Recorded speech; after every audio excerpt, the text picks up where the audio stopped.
Good morning students. It is the lecture for class 11th RBSc Hindi medium.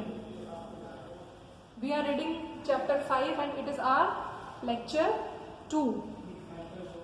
हमने हमारा जो पुराना lecture था उसमें हमने क्या पढ़ा था, हम द्रव्य की अवस्था पाठ में गैसों के अंतराण्विक बलों के बारे में पढ़ रहे थे कि कौन कौन से गैस के अंतराण्विक बल होते हैं, और फिर हमने चार्ल्स का नियम, बॉयल का नियम, गैलुसेक का नियम और एवोगैड्रो का नियम पढ़ा था. ठीक है, तो पहला नियम था जिसमें हमने देखा था कि गैस के यदि हमने ताप को स्थिर कर दिया और गैस की मात्रा को स्थिर कर दिया है तो जो आयतन है वो उसके दाब के विक्रमानुपाती. ये कौन सा नियम था? ये बॉयल का नियम था. ठीक है, फिर उसके बाद यदि हमने मोलों की संख्या और दाब को निश्चित कर दिया है तो ये हमारा कौन सा नियम था? चार्ल्स का नियम था, जिसमें किसी भी गैस का आयतन जो है वो उसके परमताप के विक्रमानुपाती होता है. ठीक है, फिर तीसरे नियम में कौन सा नियम था? एवोगैड्रो का नियम था. इसमें हमने गैस का जो ताप है उसको स्थिर कर दिया था और दाब को स्थिर कर दिया था. ठीक है, तो किसी भी गैस का जो आयतन है वो उसके मोलों की संख्या के समानुपाती होता है. फिर उसके बाद हमने गैलुसेक का नियम पढ़ा था. उस गैलुसेक के नियम में हमने क्या किया था कि गैस के मोलों की संख्या और आयतन को स्थिर कर दिया था. तो हमने देखा था किसी भी गैस का जो दाब है वो उसके परम दाब के समानुपाती होता है. तो यदि हम फर्स्ट, सेकंड और थर्ड इक्वेशन को सम करें, इनको जोड़ें, तो आप देखिए जो आयतन है वो किसके समानुपाती हो रहा है? NT/P के. ठीक है, तो समानुपाती स्थिरांक आपने हटाया और उसकी जगह आपने एक स्थिरांक लगाया जिसे आपने कहा कैपिटल आर. कैपिटल आर क्या है? सार्वत्रिक गैस नियतांक है.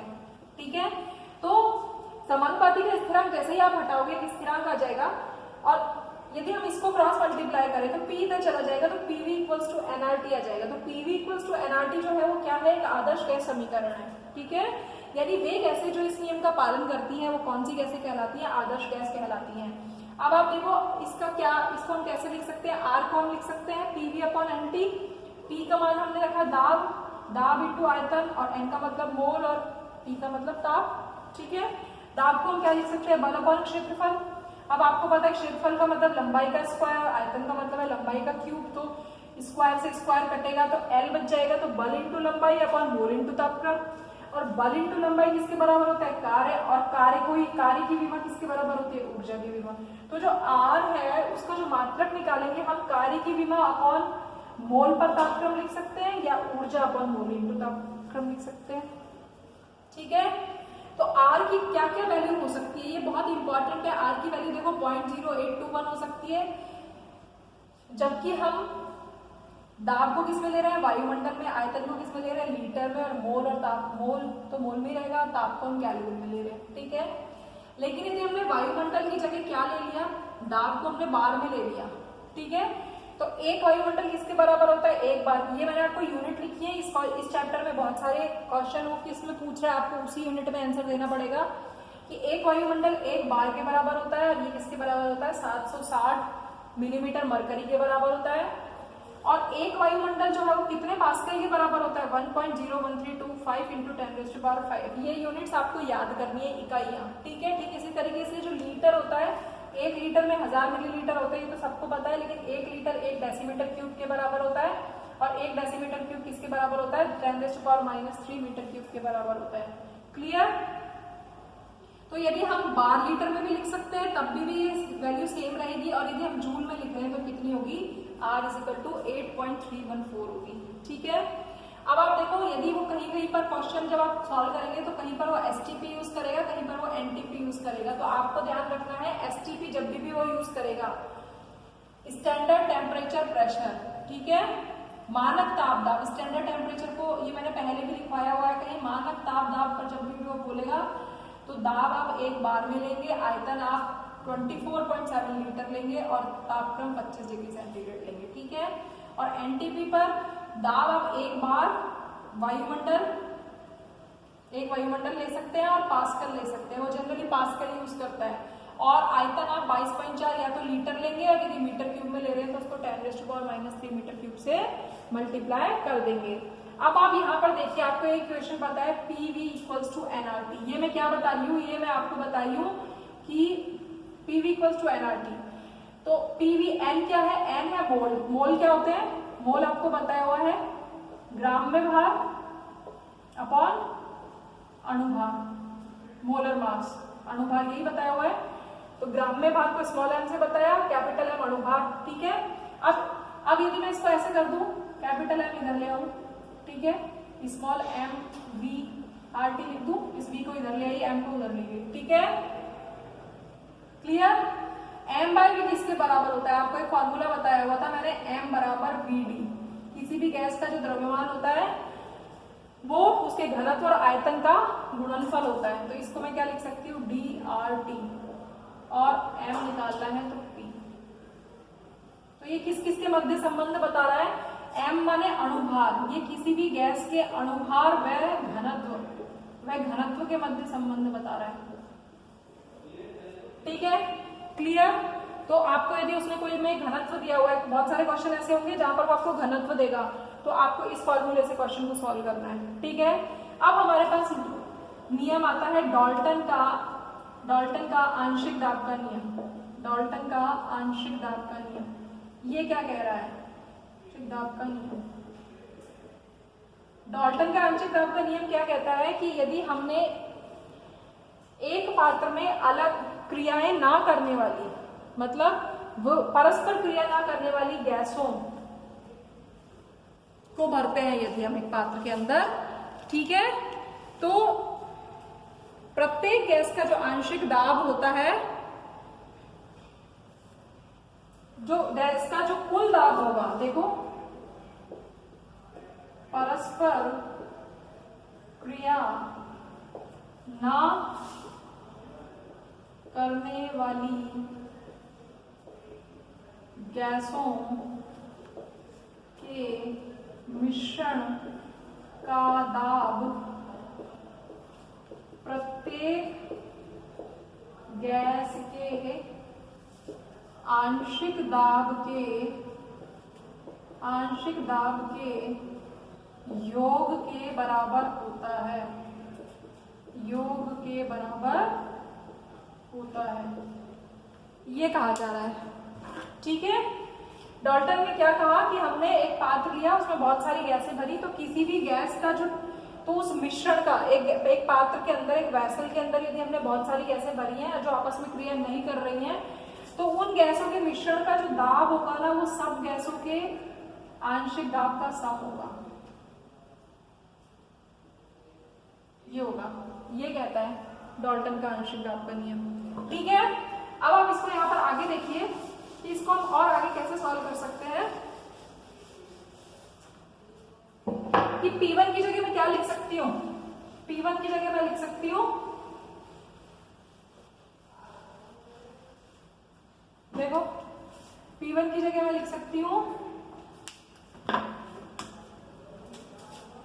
P1 equals to N1 RT upon V, ठीक है। P2 की जगह क्या लिख सकती हूँ, N2 RT upon V, clear. P1 और P2 के लिए मैंने ये लिख दिया, ठीक है।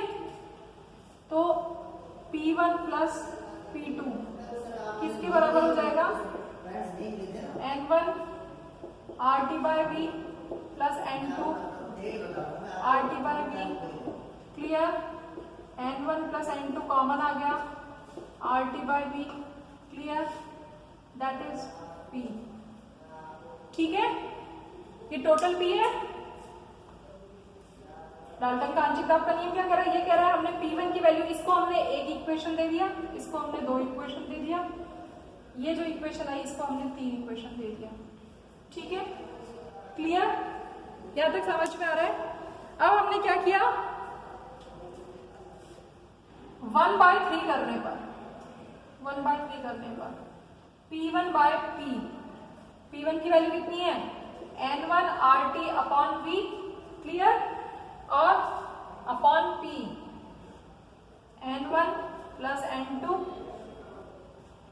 RT बाय V, समझ में आ रहा है यहाँ तक, ठीक है। दोनों का भाग लगा दिया, P1 बाय P कर दिया, RT बाय V से RT बाय V कैंसिल हो गया, तो हमारे पास क्या बच गया, N1 upon N1 plus N2, ये क्या आ गया, P1 by P is equal to N1 by N1 plus N2, इसको हम क्या कहते हैं, इसको हम कहते हैं Xi 1, ठीक है, ठीक है।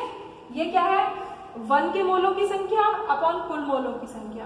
यदि हमने ये माना कि एक पात्र के अंदर जो गैस भरी हुई है, 2 गैसों को भरा हुआ है, दोनों गैसें एक दूसरे से क्रिया नहीं करती, तो गैस के मिश्रण का जो कुल दाब होगा वो दोनों के आंशिक दाब का योग होगा।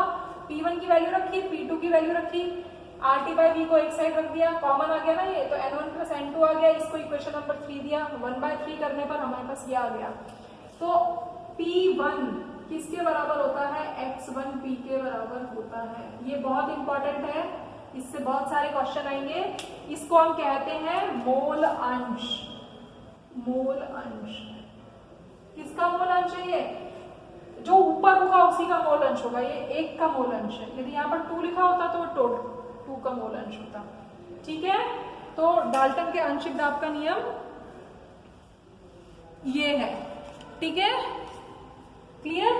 तो यहां से हम मोल फ्रैक्शन के क्वेश्चंस को भी कर सकते हैं। अब हमारे पास एक नियम और बचता है जिसे हम कहते हैं ग्राहम का विसरण नियम।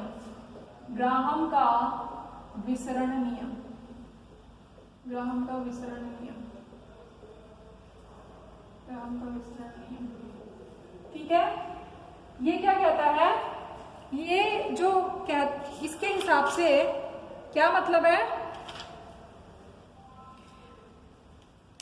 ये कहता है कि दाब और ताप की समान स्थितियों में, दाब ताप की समान स्थितियों में किसी गैस के विसरण की दर, किसी गैस के विसरण की दर उसके घनत्व के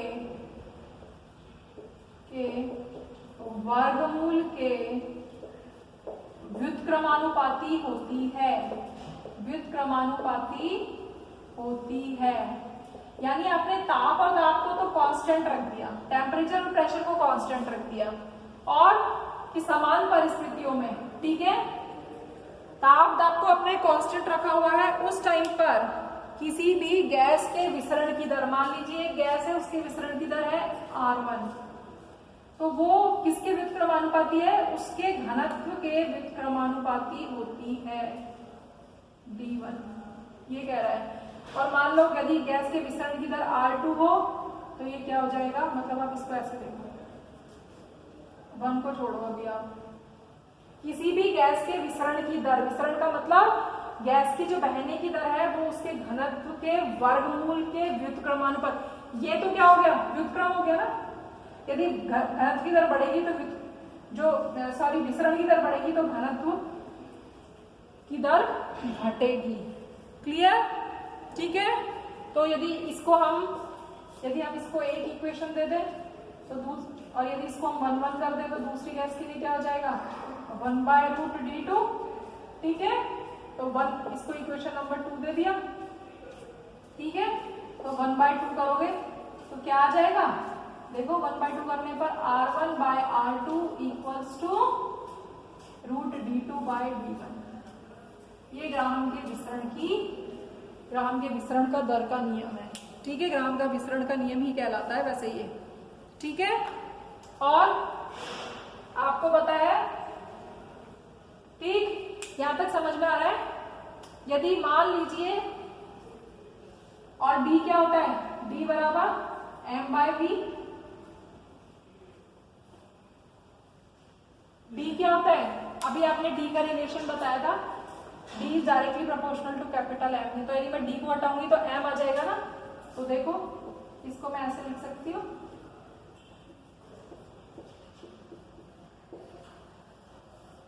किसी भी गैस के घनत्व और अणुभार में, घनत्व किसके डायरेक्टली प्रोपोर्शनल है? M जो है, जो D है वो डायरेक्टली किसके प्रोपोर्शनल था? M के। तो D को हटाऊंगी तो इसकी जगह डायरेक्टली M आ जाएगा। तो यानी कि विसरण की दर से हम अणुभार निकाल सकते हैं, विसरण की दर से हम घनत्व निकाल सकते हैं। ठीक है, तो ये आपके सभी इस चैप्टर से रिलेटेड नियम हो गए हैं। कल हम इसके न्यूमेरिकल करेंगे और आगे का पढ़ेंगे। Thank you.